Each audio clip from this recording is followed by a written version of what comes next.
अस्सलाम वालेकुम स्टूडेंट्स, क्या हाल चाल है आप सबके? ठीक है। अच्छा, आज का हमारा टॉपिक है relationship between force and momentum. आज हमने रिलेशनशिप बताना है फोर्स का और मोमेंटम का। लास्ट टॉपिक्स के अंदर हमने फोर्स को भी डिस्कस कर लिया था, मोमेंटम को भी डिस्कस कर लिया था।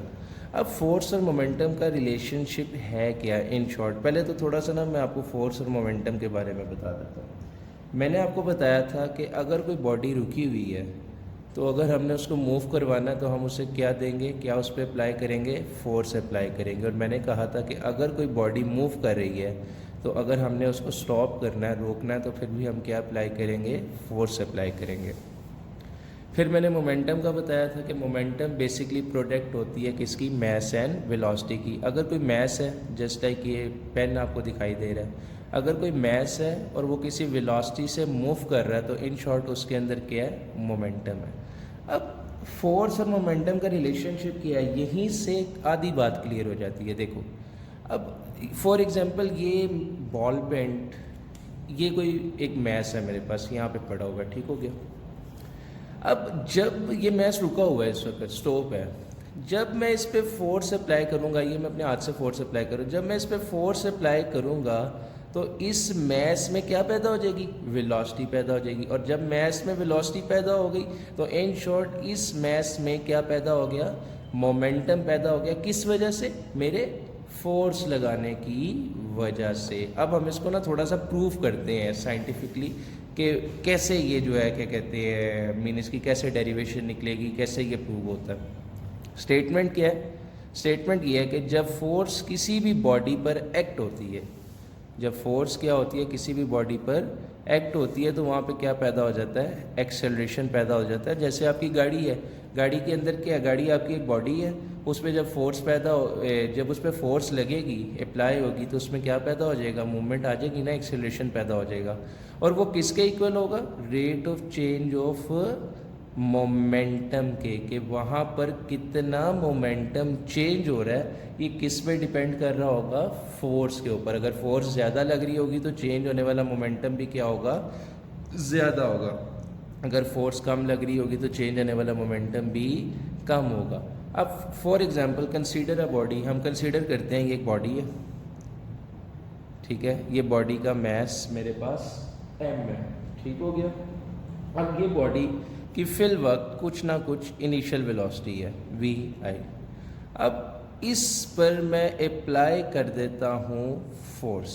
क्या कर देता हूँ? Apply force. जब मैं फोर्स अप्लाई करूँगा तो ये मैस की पहले इनिशियल वेलोसिटी थी, कुछ देर बाद इस पॉइंट के ऊपर, बी पॉइंट के ऊपर, अगर ये पॉइंट ए है और ये पॉइंट बी है, इस पॉइंट बी के ऊपर उसकी वेलोसिटी क्या हो गई? हमारे पास फाइनल हो गई। पॉइंट ए पर इनिशियल वेलोसिटी थी, पॉइंट बी पर हमारे पास क्या हो गई? फाइनल वेलोसिटी हो गई। और वो फाइनल वेलोसिटी कब हुई? जब हमने उस पर क्या अप्लाई कर दी? हमने उस पर फोर्स अप्लाई कर दी, ठीक हो गया। अब यहाँ पर अगर पॉइंट ए पर बात करें तो यहाँ पर मैस और इनिशियल वेलोसिटी है, तो इन शॉर्ट पॉइंट ए पर जो मोमेंटम है वो क्या है? इनिशियल मोमेंटम है। और मोमेंटम को पी से डिनोट करते हैं, पी आई इक्वल होगा एम वी आई के। पॉइंट बी पर मोमेंटम की बात करें तो वहाँ पर मोमेंटम होगा फाइनल मोमेंटम पी एफ, जो इक्वल होगा एम वी एफ के। हमें पता है ना, as we know momentum equal होता है एम वी के। तो इनिशियल है तो इनिशियल वेलोसिटी, फाइनल है तो फाइनल वेलोसिटी हो जाएगी, ठीक है। अब चेंज इन मोमेंटम कैसे आएगा? यहाँ से यहाँ तक जो मोमेंटम चेंज हुआ है वो कैसे? कभी भी चेंज निकालनी हो, आपने आगे भी पढ़ा होगा, वो कैसे आती है? फाइनल में से इनिशियल को माइनस करके आती है। तो चेंज इन मोमेंटम जो है हमारे पास वो क्या आ गया? Final momentum minus initial momentum, which is equal to, final हमारे पास किसके इक्वल है? एम वी एफ, और इनिशियल किसके इक्वल है? M V I. अब मुझे ये बताओ कि बॉडी ए पॉइंट पर थी, बॉडी ए पॉइंट से बी पॉइंट पर गई, तो ए से बी पॉइंट पर जाने के लिए उसे क्या कुछ वक्त नहीं लगा? क्या कोई टाइम उसे रिक्वायर्ड नहीं था?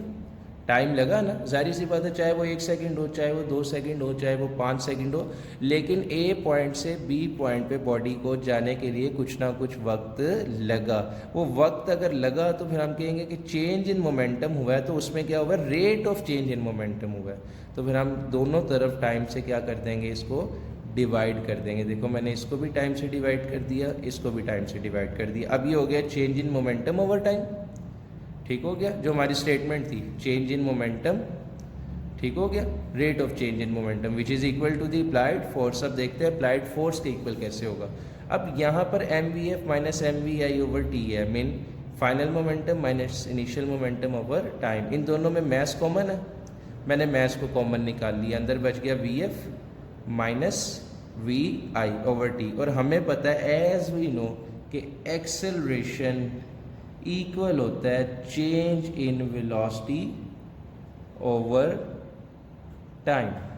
तो जब हम पता है एक्सेलरेशन इक्वल होता है change in velocity over time final minus initial velocity, तो इस change in velocity over time की जगह पर मैं एक्सेलरेशन लिख सकता हूँ। तो अब हमारे पास क्या आ गया, change in momentum over time equal to ma। और एज वी नो हमें पता है कि न्यूटन का जो सेकंड लॉ है,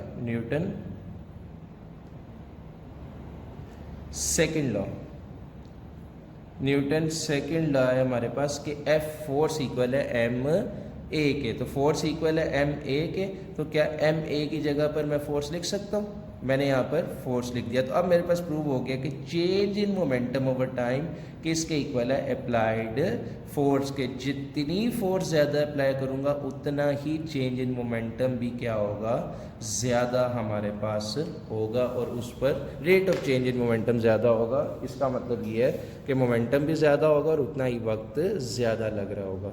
ठीक है बेटा, ये लॉन्ग क्वेश्चन है, आप लोगों ने इसको एज ए लॉन्ग क्वेश्चन जो है वो प्रिपेयर करना है, ठीक है, इम्पॉर्टेंट भी है, और आप लोगों ने इसको याद करना है अच्छी तरह, ठीक है। इसकी डेरिवेशन को आपने यहाँ से कर लो, बुक से कर लो, जैसे आपको बेहतर लगे, और एक्सप्लेनेशन को आपने जो मैंने समझाया आपने वर्डिंग में भी लिखना है। ठीक हो गया बेटा, अल्लाह हाफ़िज़।